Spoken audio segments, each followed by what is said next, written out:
Canada extracted oil and gas and sent energy flows south, while the critical choke points remained in American hands. Pipelines, ports, logistics networks, and regulatory frameworks were all controlled by Washington. Canada produced the supply, yes, but the authority over where and how it moved belonged to the United States, and in geopolitics, control is power. That era, however, has come to an end. What is unfolding now is a quiet but decisive reversal. Canada is no longer willing to accept a passive role. The country is reordering its position, and that process is triggering an economic shock that Washington did not anticipate. There have been no loud announcements, no ribbon-cutting ceremonies. The shift began in silence. It started with a single LNG shipment departing from a little-noticed port in British Columbia. One tanker, one departure schedule, easy to overlook unless you were watching closely. But that vessel was carrying more than natural gas. It was carrying a strategic message. In its tanks were roughly 14 million tons of liquefied natural gas, shipped directly to South Korea, with a total value exceeding 40 billion Canadian dollars. For the first time, this LNG crossed the Pacific without passing through any U.S. pipeline, terminal, or transshipment facility.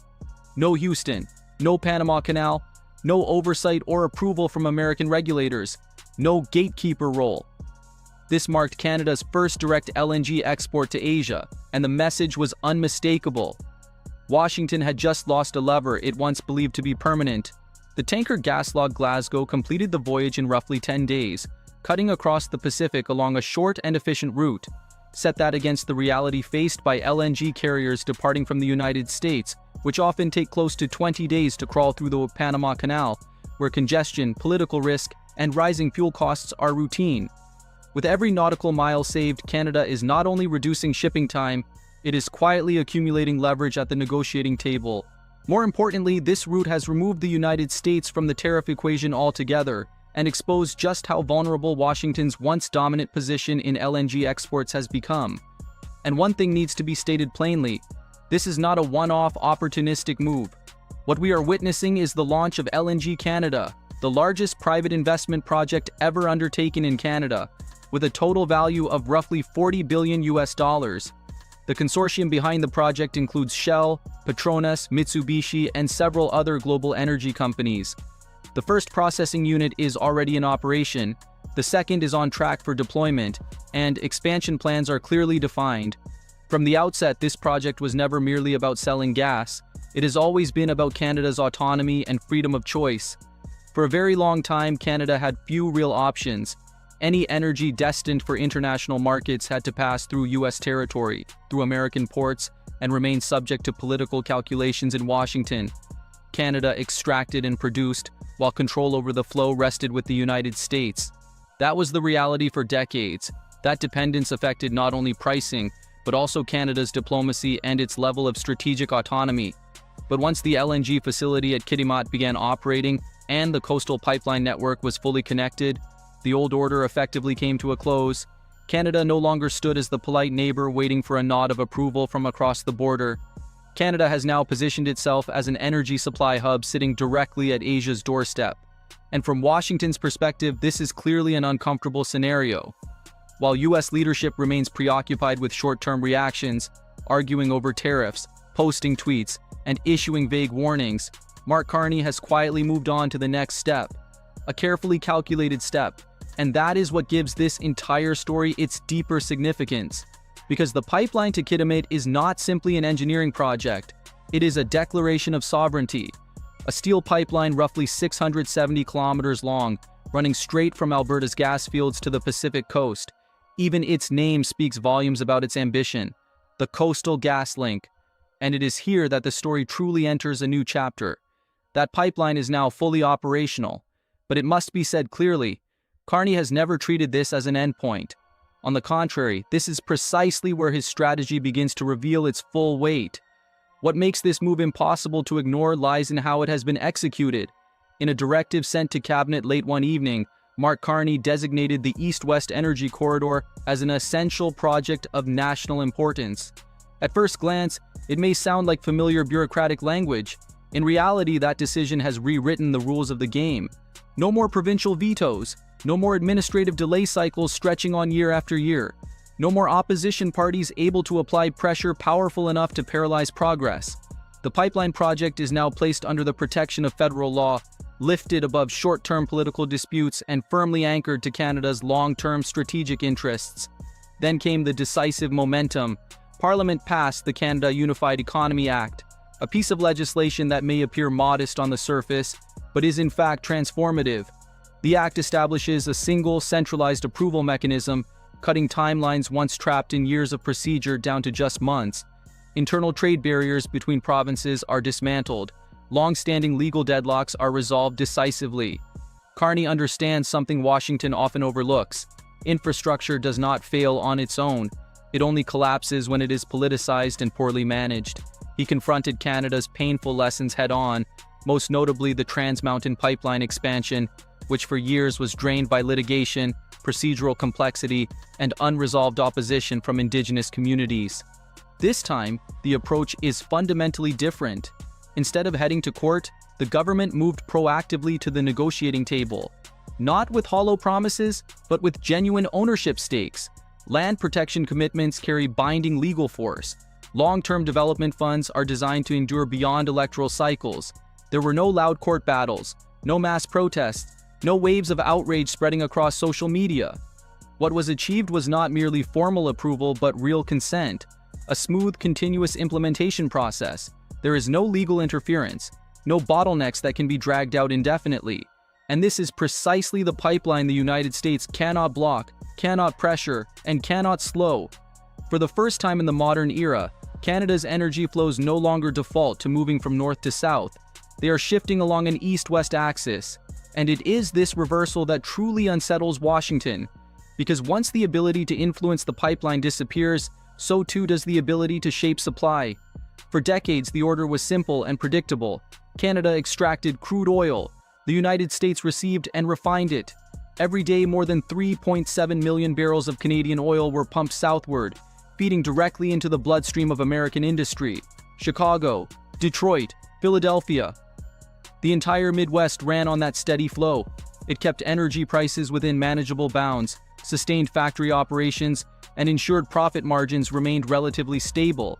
It was once the quiet foundation of the American energy system. And now Mark Carney has found a way not to shut valves or cut supply, but simply to remove the United States from its central role in the equation.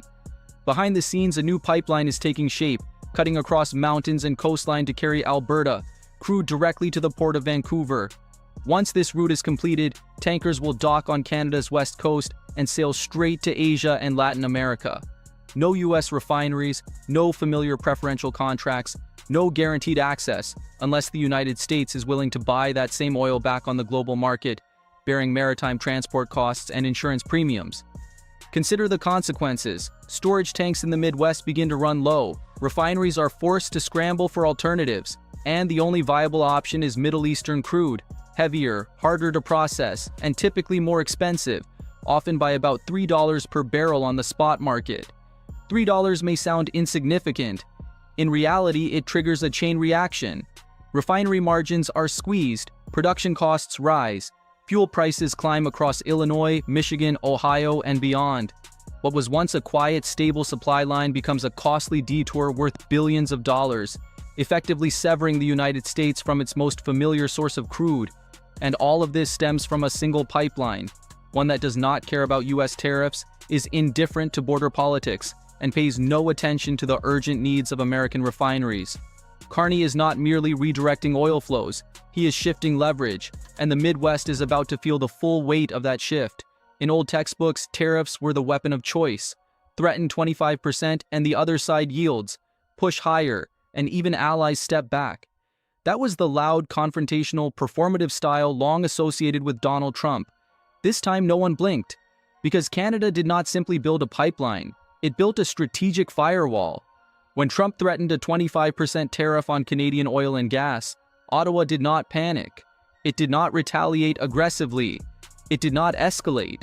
Instead, it quietly adjusted Western Canadian crude pricing domestically, absorbed the shock internally, and competed directly with alternative supplies, keeping US refineries dependent while Canada retained the upper hand. No drama, no press conferences, just strategy. And that is precisely why this confrontation is more dangerous for Washington. As Trump raised the threat to 35%, then casually floated a figure of 200% on pharmaceuticals, markets barely reacted. Exports continued, ships kept leaving port, buyers did not flinch, and that says everything, because the reality is now unmistakably clear. The LNG market is no longer being shaped in Washington. It is being decided in Kitimat, and it needs to be stated plainly. This is not a trade dispute, it is not an argument over tariffs, nor is it merely a disagreement between North American neighbors. This is a structural shift in power. For decades, the United States assumed that its energy leverage was permanent, that geography, history, and habit would guarantee continued dominance, that Canada would always export southward, always accept the terms, always orbit Washington's gravitational pull. That assumption was wrong, and when an assumption collapses, everything built upon it begins to shake. Canada is not challenging the United States with speeches. It is not threatening retaliation. It is not escalating loudly. It is simply removing dependence, and once dependence disappears, it cannot be replaced with grandstanding. This model is not new.